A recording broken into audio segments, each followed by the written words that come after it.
Bonjour et bienvenue à tous dans ce nouvel épisode de mon podcast où chacun raconte son histoire. Aujourd'hui, nous allons déconstruire un petit peu les idées reçues liées au métier de consultante conseiller en immobilier. Alors bien entendu, cet épisode fait écho au premier épisode que j'ai fait avec Stéphanie Ramel. Donc Stéphanie, si tu passes par là, bien le bonjour. Donc du coup, le but de cet épisode, ça va être de rentrer bien entendu plus dans le vif du sujet. Et donc pour ce faire, j'accueille une nouvelle personne. Bonjour Peggy. Bonjour Héloïse. Comment vas-tu ? Très bien, et toi ? Super, merci beaucoup. Je suis ravie de t'accueillir sur ce podcast aujourd'hui. Donc le but, ça va être de parler un petit peu, de déconstruire du coup toutes ces idées reçues, de parler un petit peu de la paperasse, des défis, des prix, etc. Donc est-ce que tu es prête à débuter ? Eh bien, allons-y. Super, c'est parti. Alors Peggy, est-ce que tu pourrais nous parler un petit peu de ton parcours et comment tu es arrivée justement jusqu'ici dans l'immobilier ? Alors, le parcours un peu atypique pour rentrer directement dans l'immobilier, j'ai été dans l'éducation nationale pendant plus de 20 ans, d'abord en tant qu'enseignante d'éducation physique et sportive, et puis formateur de profs en tant que tuteur pour les jeunes enseignants, et puis pour les plus aguerris qui passaient l'agrégation, j'étais formateur. Et puis j'ai passé le concours de chef d'établissement, donc j'étais personnel de direction dans un collège pendant 4 ans à Cluses. Et puis en parallèle, voilà, je m'étais offert des formations pour investir en rentabilité locative.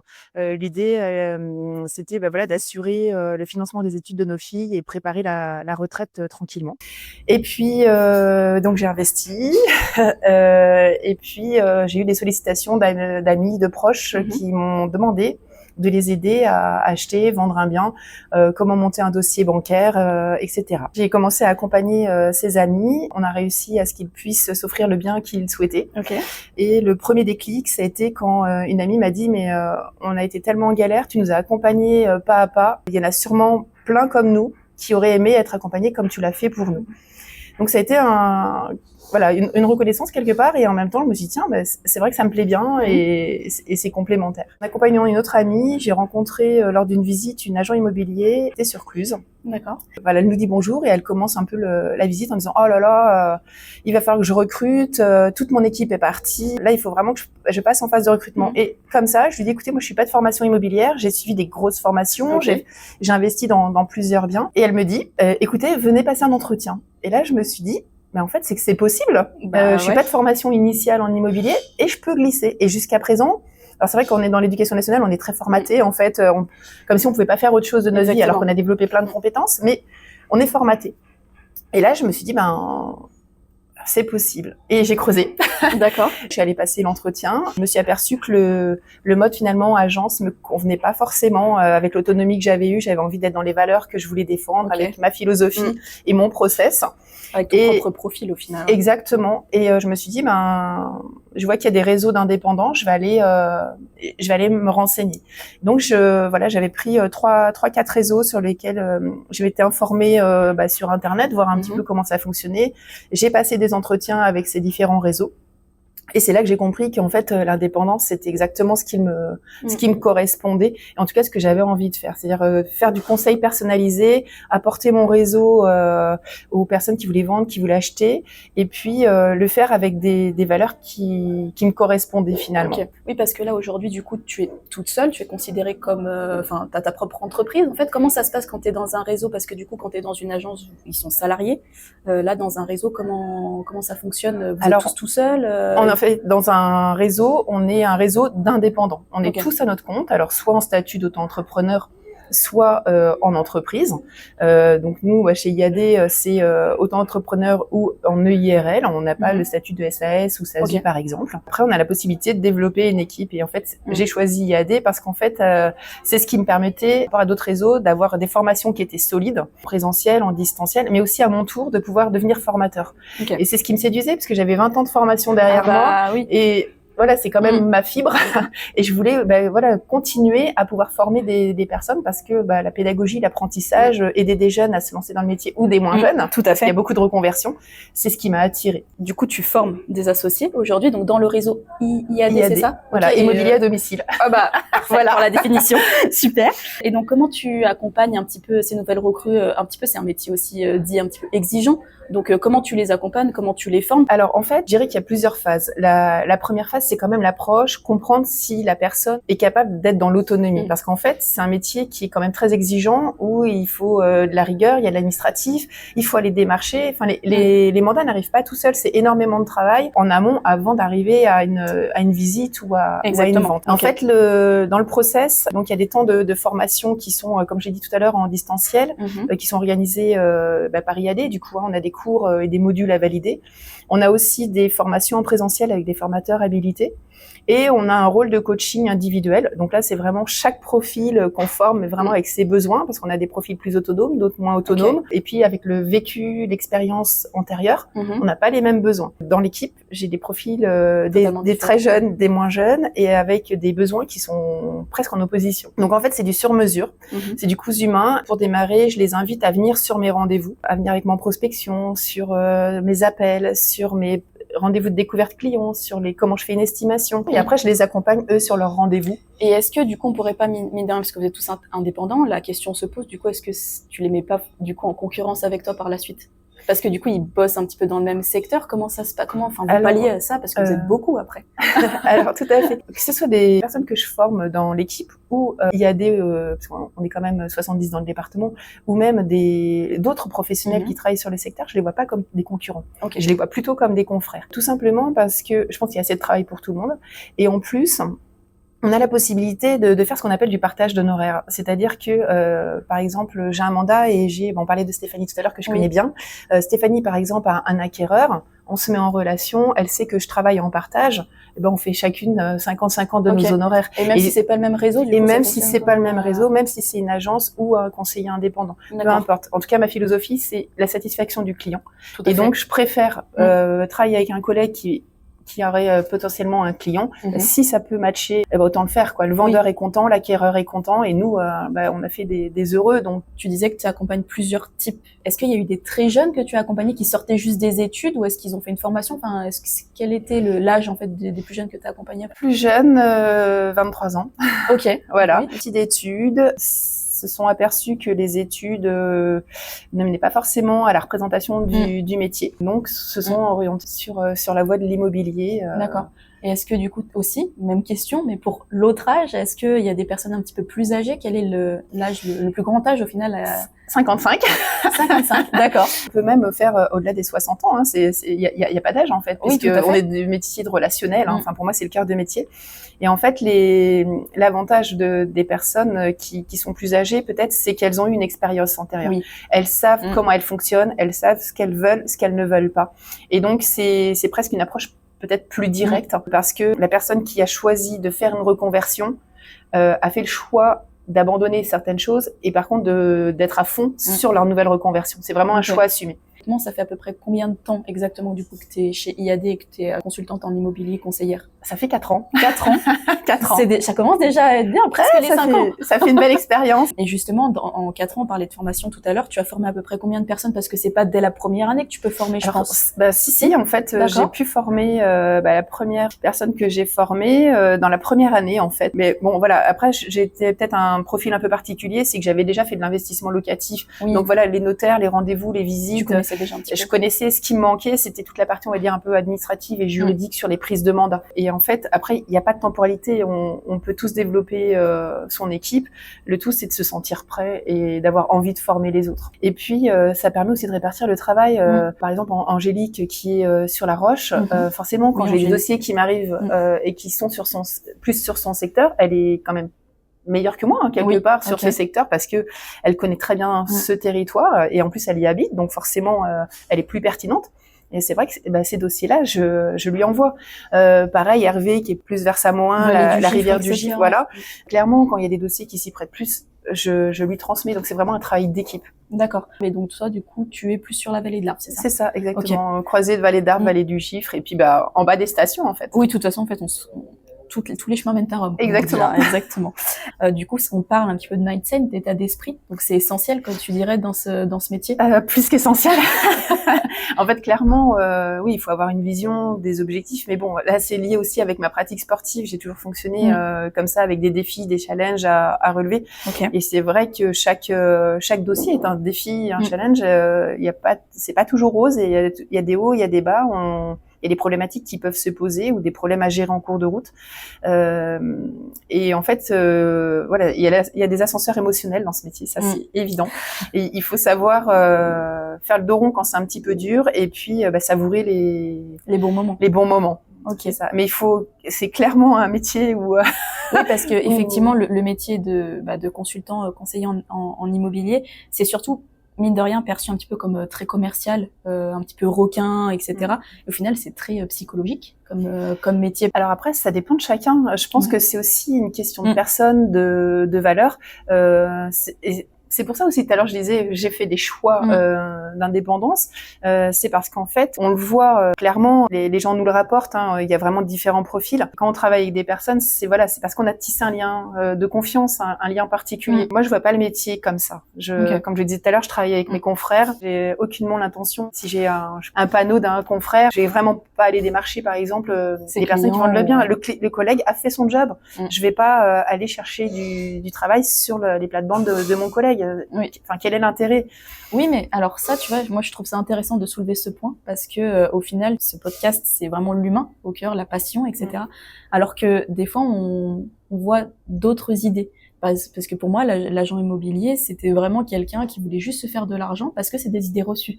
Tu vois, donc c'est super bien aussi d'avoir... Après, il faut bien manger aussi. Hein, oui, voilà, souvent on a cette idée de les hommes en costard-cravate avec leur petite cravate qui arrive, petite chemise blanche, et puis je vais vous présenter un bien à tant d'euros, et puis voilà, vous le prenez pas, de toute façon j'ai plein de clients dans mon portefeuille, et au final, non, on voit que c'est vraiment l'humain qui est derrière, et c'est vraiment comprendre la personne qui est en face. En tout cas, c'est comme ça que je le vois. Et tu fais bien. Pour la suite de cet épisode, j'aimerais bien qu'on parle du coup des coulisses du métier, un petit peu la paperasse, etc. Donc, est-ce que tu es prête à partir un petit peu plus là-dessus? Ouais, bien sûr. Parfait. J'aimerais bien qu'on parle un petit peu du métier, qu'on rentre un petit peu plus dans la phase. Pour toi, quelles sont un petit peu les idées reçues que tu entends? Justement, je fais écho à la partie 1 dont j'ai parlé, tu vois, des requins, etc. Qu'est-ce que toi, tu en penses et quelles sont ces idées reçues que tu aimerais justement déconstruire? On en a parlé tout à l'heure. Oui. Voilà, le fait d'être requin entre agent immobilier et d'être, je sais pas comment l'écrire, un peu comme Gripsou. Ouais, Gripsou, voilà. Une autre idée reçue, c'est qu'on gagne énormément d'argent. Alors, il faut savoir quand même que c'est le seul métier où on travaille énormément et on n'est pas sûr d'avoir une rémunération après le travail qu'on ait fait. Je m'explique. Quand on fait un rendez-vous découverte client, quand on fait une estimation, on n'est pas rémunéré. Oui. Donc on peut très bien faire des estimations pour des successions, pour des rachats de parts, pour des gens qui vont faire des travaux et qui vont demander un crédit. Donc du coup on passe un temps énorme, c'est plusieurs heures, une estimation, plusieurs heures quand on est avec les clients pour découvrir le bien, pour après leur remettre l'estimation. Donc on est largement à plus d'une dizaine d'heures. Et avec 0 € à la fin. De la même manière, quand on prend un mandat, on n'est pas sûr à la fin que ça soit vendu.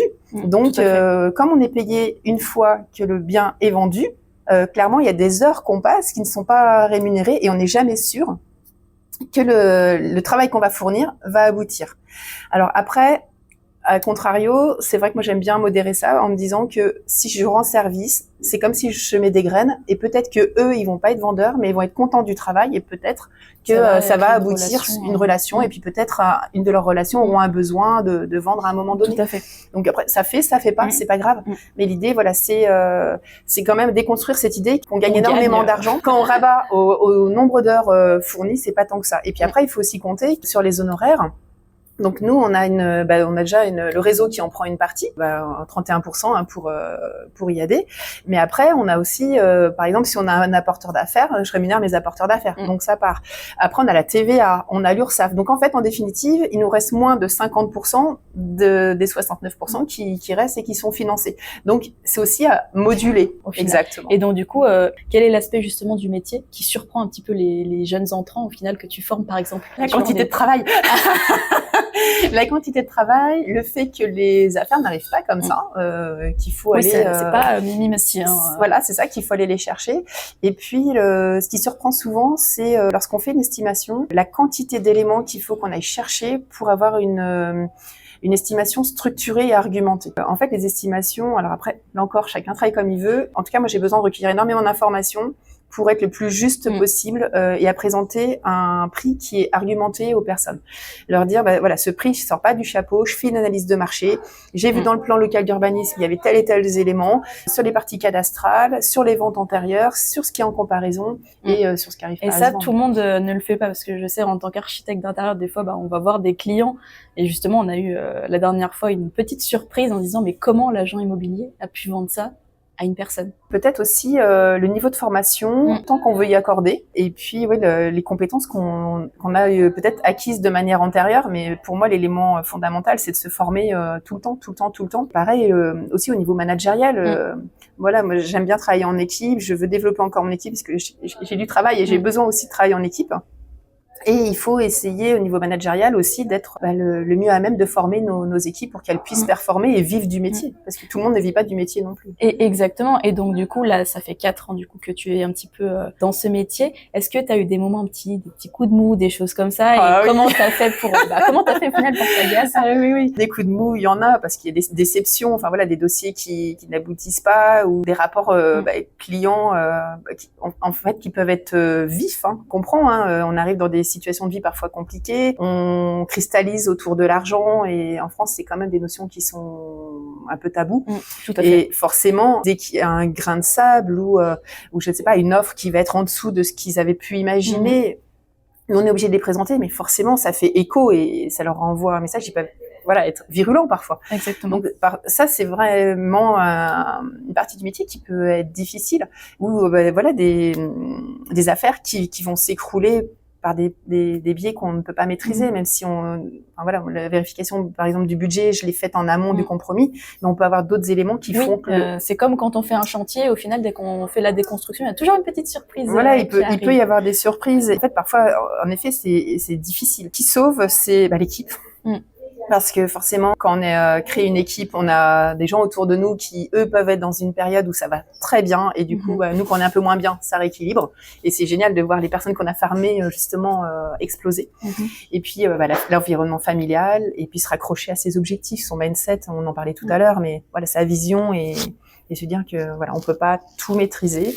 On essaie de maîtriser le maximum, et tout ce qu'on maîtrise pas, on n'a pas la main là-dessus, donc il faut essayer de prendre du recul, et donc d'où le développement personnel qui peut être important aussi pour contrecarrer ces points-là. Et justement, on a vu un petit peu l'essor, un petit peu des réseaux comme IAD, on a parlé du coup avec Stéphanie aussi de Efficity, il y en il y en a plein au final dans la vallée, il y en a à peu près plus une dizaine, je pense. On peut aller là-dessus. Comment tu vois un petit peu l'évolution du rôle de consultant, de conseiller en immobilier dans les prochaines années? Je sais pas s'il y aura trop de monde ou pas assez de monde, parce qu'en fait, je pense que le tri se fait aussi naturellement en fonction de ce qu'on va proposer aux personnes. C'est-à-dire qu'on a vu là avec la crise immobilière, on a quand même pas mal de collègues en agence ou en indépendant qui ont stoppé leur activité. Je pense que si on est formé, qu'on fait ce métier le plus droitement possible, qu'on a ces routines de fonctionnement, de pas se laisser aller sur ses lauriers, je pense qu'il y a du travail pour tout le monde à partir du moment où on le fait bien. Pour la partie suivante, on parlait justement d'estimation, de prix, etc. Donc j'aimerais bien qu'on parle un petit peu des sujets justement tabous. Oui, avec en plaisir. France. Donc du coup, on va partir là-dessus si ça te va. Oui, allons-y. J'ai jamais fait appel à une agence ou à un consultant en immobilier parce que pour l'instant j'en ai jamais eu besoin. Mais du coup la question se pose, c'est comment sont réellement fixés les prix des biens, qu'est-ce qui peut faire varier les prix d'un même bien en fonction du consultant, parce qu'au final vous êtes tous indépendants. Par exemple, une de tes collègues ne peut pas forcément faire la même estimation que toi. Donc comment nous on peut savoir quelle sera la bonne? Alors, en fait, il y a plusieurs dimensions. C'est-à-dire qu'en effet, par exemple, sur une même parcelle, on peut avoir, par exemple, une maison qui est jumelée. Même architecture intérieure, même année de construction. Par contre, le prix peut varier entre les deux maisons. Pourquoi? Une maison, par exemple, qui va être laissée dans son jus, qui va pas être entretenue régulièrement, et à côté, une maison qui va être bien entretenue, peut-être qu'ils ont changé les fenêtres, rénovation énergétique, pompe à chaleur. C'est bien la même surface. Donc, si on fait sur Internet prix au mètre carré, on arrivera à un prix. Mais les deux maisons seront pas au même prix parce que les prestations seront pas les mêmes. Différents agents immobiliers ou consultants, conseillers immobiliers. Il faut savoir que les agences physiques ont des frais quand même de locaux. Oui. Soit ils ont acheté leurs locaux, soit ils les louent. Donc c'est des frais supplémentaires. Et pareil, ils ont des salariés, donc il faut payer les salariés avec les charges qu'on a. Forcément, ça a un impact. Donc nous, ces charges-là, c'est vrai qu'on les a pas. Donc parfois les honoraires peuvent être en dessous, du coup diminuer Par rapport à une agence, le prix de peut-être. vente, mais le net vendeur peut être plus élevé pour un même prix. Il y a aussi après l'appréciation, c'est-à-dire qu'on n'est pas dans une science exacte, et c'est là aussi où le professionnalisme peut être important, c'est-à-dire que dans le relevé, lors du rendez-vous découverte, plus on a d'éléments, plus on a d'informations sur le bien, sur les travaux qui ont été réalisés, ceux qui n'ont pas été réalisés, les diagnostics énergétiques en ce moment, enfin les passoires énergétiques, on le sait très bien. On en a parlé de toute façon, je crois que dans l'épisode. J'imagine qu'elle en a parlé. Évidemment, ça a un impact fort sur les estimations actuelles, parce que dans la représentation du coût énergétique, enfin, c'est des dépenses qui sont importantes. Donc, c'est des points sur lesquels les prix peuvent être différents. Je prends un bien, par exemple, qui a rénové, quelqu'un qui n'a pas la compétence de savoir combien vaut, par exemple, changer une fenêtre ou une rénovation globale, peut carrément se planter sur l'évaluation. Ou on parlait tout à l'heure du plan local d'urbanisme, s'il n'a pas vu que le terrain il était en zone agricole alors qu'en zone constructible, bah, clairement le prix il n'est pas du tout le même, parce que les possibilités sont évidemment plus minimes d'un côté ou de l'autre. Ok, donc il y a tout ça vraiment qui rentre en compte, et au final, moi comment je peux savoir quel consultant faire appel? C'est la recommandation un petit peu qui joue, et aussi son secteur, aussi professionnalisme, comme on parlait tout à l'heure, donc c'est plutôt ça en fait qui va jouer dans le choix d'un consultant. En effet, ça peut être le cas, et je pense que l'élément principal, c'est la confiance qu'on tisse avec le professionnel. C'est-à-dire que si déjà on le sent pas, d'un côté ou de l'autre, que ce soit le professionnel qui sent pas le client ou le client qui sent pas le professionnel, il faut savoir se dire non, c'est pas possible, ça marche pas. Déjà, une question de feeling. Et puis après, c'est voir tous les renseignements qui vont être pris au rendez-vous découvert. Donc, s'il y a vraiment une analyse de marché aussi, est-ce qu'elle est solide, pas solide, quel service il propose, parce que c'est ça aussi. On dit que les honoraires sont chers, oui, mais qu'est-ce qu'il fait derrière? Est-ce qu'il y a du travail conséquent? Est-ce qu'il y a un accompagnement? Quelles prestations il propose? C'est tout ça qu'il faut essayer prendre en compte quand on fait un choix d'un professionnel ou d'un autre professionnel. Tu parlais beaucoup, du coup, trouve les honoraires potentiellement d'agences élevées. Est-ce que tu pourrais nous dire, alors potentiellement peut-être pas exactement parce que ça dépend des projets, mais comment ils sont répartis ces frais et en quoi ils sont justifiés? Alors en fait, il y a deux façons de fonctionner au niveau des honoraires. Il y en a qui sont au forfait. Donc par exemple, je sais pas, admettons, c'est 5 000 € pour tel type de bien. Et s'il y a une négociation, ça fluctue pas, c'est 5 000 €. Et puis il y a au pourcentage. Donc moi, je fonctionne plutôt au pourcentage en me disant, s'il y a une offre qui est un peu en dessous, la personne qui vend son bien perd un petit peu. Mais du coup, moi aussi, je perds un peu sur mes honoraires. Ce qui fait que je trouve que c'est équitable. Oui, c'est équitable entre le client et toi. Exactement. Après, il y a des pourcentages quand même qui sont fixés, des fourchettes de pourcentage. Donc on peut pas être à 1% comme on peut pas être à 10%, enfin selon la tranche de prix. En fait, on a des grilles à respecter. Et après, c'est vrai que s'il y a une recommandation, s'il y a pas de recommandation, les pourcentages ils peuvent être. Oui, c'est ce que tu disais tout à l'heure aussi. Si on est en agence, forcément déjà eux ils ont les frais d'agence aussi à payer. Exactement. Tout à l'heure tu nous parlais aussi du pourcentage d'IAD. Donc eux là, le réseau forcément il va récupérer un pourcentage aussi sur votre prix. Donc ça compte aussi, aussi dans le prix. En fait, c'est simple. Sur les honoraires qui sont facturés aux clients chez le notaire, par exemple, si on prend 10 000 €, il y a déjà 3 100 pour moi qui vont au réseau. Après, il me reste 6 900. Dans ces 6 900, si j'ai un importeur d'affaires, j'ai encore 12% de retranché, 20% de TVA, plus l'URSSAF, j'arrive à moins de 50% de ces 60, en fait, on de ces 6 900. En fait, on divise par deux, et après, il y a encore l'imposition que tout le monde a, l'imposition sur ça fait mal. Voilà. Donc en fait, oui, sur 10 000, 6 900, on enlève le réseau, et après on retranche au moins de 50% sur des affaires parfois qui durent plusieurs mois, peut-être 2 000, 3 000, voilà, pour avoir travaillé des heures en amont. Et c'est ce que tu disais dans la partie 1, c'est qu'effectivement la charge de travail n'est pas forcément proportionnelle, à ce que vous gagnez. Non, mais par contre, ce qu'il faut s'intéresser, c'est quand il y a des honoraires qui sont parfois différents d'un professionnel à un autre, c'est quel service il propose. En plus. Est-ce que il fait juste les photos et l'annonce? Est-ce qu'il fait le tri? Il sélectionne les profils qui sont qualifiés pour faire des visites. Est-ce qu'il fait les montages de dossiers pour les notaires? Est-ce qu'il fait la vérification du budget? Est-ce qu'il fait les vérifications de pièces d'identité?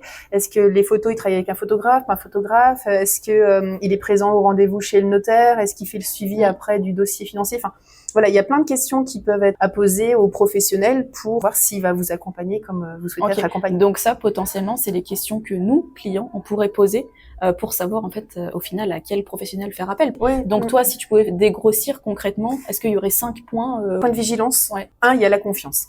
Ça c'est sûr, parce que si on le sent pas, faut pas s'engager. Faut pas y aller. Alors parfois on peut se tromper, mais en tout cas c'est quand même pour moi essentiel parce que c'est un métier de relation. Hein. Une vente, c'est une relation, donc c'est un contrat de confiance quand on mandate un professionnel. Donc si on n'a pas la confiance, on n'y va pas. On n'y va pas. Le deuxième point, c'est voilà, quand votre estimation est rendue, est-ce que vous trouvez que c'est solide, vous avez des arguments, ou est-ce que c'est voilà, vous avez un prix et point barre. Est-ce que lors du premier rendez-vous, vous avez eu plein de questions pour que la personne ait le maximum d'éléments de manière à argumenter le prix qui va vous être fourni. Est-ce qu'il va travailler sur la cible? Est-ce qu'il va vous montrer quel type de client va pouvoir être susceptible d'acheter? Quel est l'impact, par exemple, des taux d'intérêt pour les acheteurs? Voilà, toutes ces questions-là, les questions aussi peut-être de son réseau. Vous avez un bien à rénover, forcément, il va falloir que l'agent immobilier ou le conseiller immobilier, il est il a des experts derrière, dans son panel de professionnels qui l'entourent, soit des architectes, soit des personnes qui sont dans la rénovation, que lui s'y connaissent un petit peu aussi au niveau du bâtiment. Si vous voyez qu'il y